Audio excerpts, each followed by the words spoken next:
Sir, I am from Bangladesh, and here is the 2019 সালের 17 জুলাই তৎকালীন American president Donald ট্রাম্পের দপ্তরে নালিশ নিয়ে গিয়েছিলেন বাংলাদেশি এক এনজিও কর্মী প্রিয়া সাহা। তিনি বলেছিলেন, স্যার, আমি বাংলাদেশ থেকে এসেছি।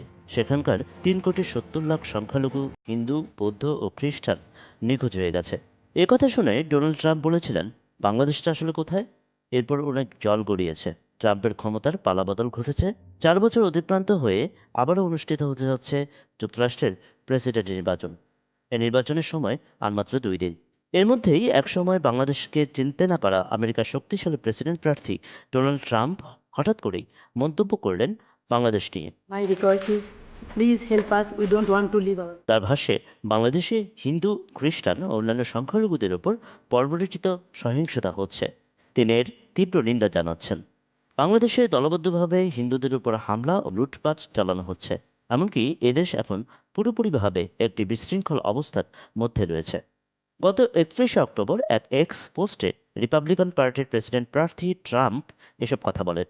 এ সময় ট্রাম্প অভিযোগ করে লিখেছেন, তার প্রশাসনের সময় এমন ঘটনা ঘটেনি এবং কমলা হ্যারিস ও জো বাইডেন বিশ্বজুড়ে হিন্দুদের অবহেলা করেছেন। ট্রাম্পের এমন মন্তব্য বিশ্বজুড়ে এখন আলোচনায়। এমন সময়ে এই আলোচনার সূত্রপাত যেখানে বাংলাদেশে একটি দীর্ঘ স্বৈরশাসনের পতন ঘটেছে। পলাতক শাসক শেখ হাসিনা পাশের দেশে পালিয়ে আছেন। একটি সাময়িক অন্তর্বর্তীকালীন সরকার দেশের শাসন পরিচালনা করছেন। একই সঙ্গে শেখ হাসিনার দেশে বিদেশে তার পক্ষে লবিংয়ের কথা শোনা যাচ্ছে। বসে এখন সাহায্য করো, সেটা সবথেকে বেশি কাজে লাগবে। মামলাগুলো নথিগুলো ইংলিশে ট্রান্সলেশন করে আপা। একটু পেছন ফেরা যাক। সময়টা ছিল সদ্য পতিত শেখ হাসিনার আমল। সে সময় দেশে মৌলবাদ ও জঙ্গিবাদ মাথাচাড়া দিয়ে উঠছে অভিযোগ করে তা নির্মূল করার কথা সবসময় বলতো আওয়ামী লীগ সরকার। সেই সরকার এটাও বলতো যে তারা না থাকলে দেশে মৌলবাদের উত্থান ঘটবে। এমন এক সময়ে প্রিয়া সাহা ট্রাম্পের কাছে নালিশ নিয়ে গিয়েছিলেন। তিনি বলেছিলেন, দেশের হিন্দু সহ সংখ্যালঘু সম্প্রদায়ের ওপর নির্যাতন হচ্ছে, হিন্দুরা হারিয়ে যাচ্ছে, দেশ ছেড়ে চলে যাচ্ছে। এমন একটা বিষয়ে মার্কিন প্রেসিডেন্টের কানে দেওয়া নিশ্চিত মনেই নানা প্রশ্নের উদ্রেক করে। এ দেশ মৌলবাদীদের হাতে চলে যাওয়ার ভয় দেখিয়ে আওয়ামী লীগ সরকার দেশ পরিচালনা করেছে দীর্ঘদিন। এমনকি প্রিয়া সাহার নালিশ সেই ভয়কে বেশি আরও উস্কে দিতে সহায়ক হয়েছিল। আর শেখ হাসিনার পতনের পর থেকেই অব্যাহতভাবে এমন ভয় দেখিয়ে যাচ্ছে ভারত। সেই দেশের সরকার ও সেই দেশের মিডিয়া প্রচার করছে বাংলাদেশে সংখ্যালঘু নির্যাতন হচ্ছে। শেখ হাসিনা নিজেও এই আগুনে ঘি ঢেলেছে নিজের ফোনালাপ উক্তিতে।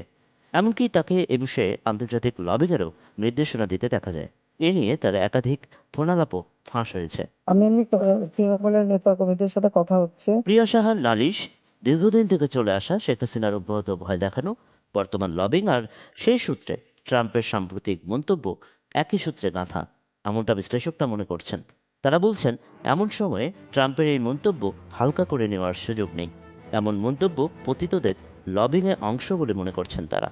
এমনকি সে দেশে থাকা ভারতীয় ও হিন্দু ভোটারদের ভোট ব্যাংক নিজের পক্ষে নেওয়ার একটি কৌশল। ভারতের প্রধানমন্ত্রী নরেন্দ্র মোদীর সঙ্গে নিজের সম্পর্ক আরও ঝালাই করে নেওয়ারও কৌশল এটি, যার প্রেক্ষিতে মোদীর সুরে কথা বলছেন Trump. Americans of all backgrounds who believe in freedom, democracy. যেমন যুক্তরাষ্ট্রের রাজনৈতিক বিশ্লেষক আলী রিয়াজ বলছেন, এই টুইট ধর্মীয় সংখ্যালঘুদের ওপর নির্যাতনের বিষয়টি মূলত নির্বাচনী সুবিধা অর্জনের প্রচেষ্টা, যা তার হিন্দু ভোটারদের সমর্থন পেতে সাহায্য করবে।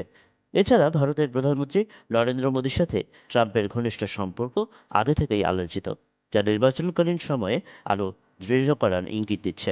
তাই ভারতীয় সমর্থনকে কাজে লাগিয়ে ডোনাল্ড ট্রাম্পের বাংলাদেশ সম্পর্কিত টুইট ভারত ও যুক্তরাষ্ট্রের মধ্যে নতুন রাজনৈতিক সমীকরণের একটি প্রতিফলন হতে পারে। Chronic health problems also than any nation. এদিকে ট্রাম্পের এই টুইট বাংলাদেশের জন্য আন্তর্জাতিক মঞ্চে ভাবমূর্তি বজায় রাখার একটি চ্যালেঞ্জ বলে মনে করেন অনেকে।